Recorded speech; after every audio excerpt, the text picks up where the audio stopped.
Hoje eu vou mostrar-vos como fazer água saborizada de laranja e hortelã. É super fácil. Um ramo de hortelã,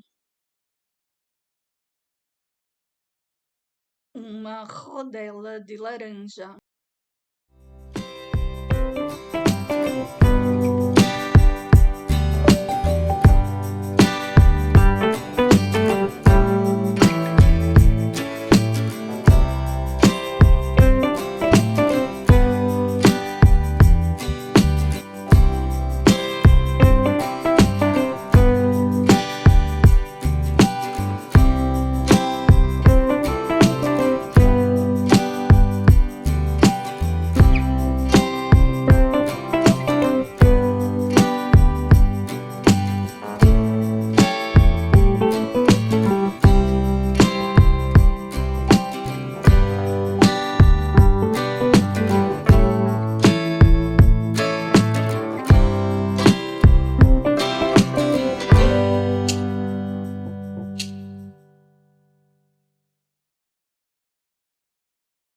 uma jarra de água pequena,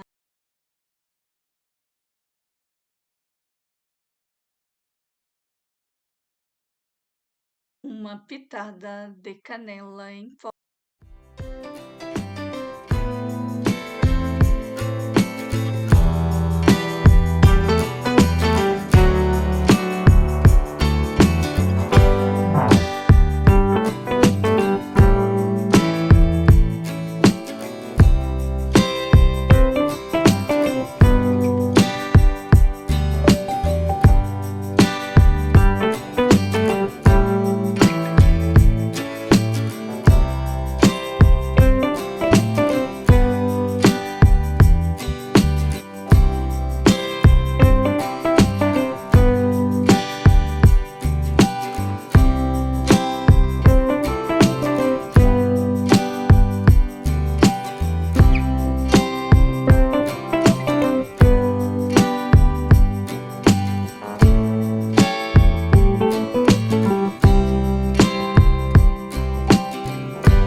Se gostas desta receita, não te esqueças de inscrever-te no canal.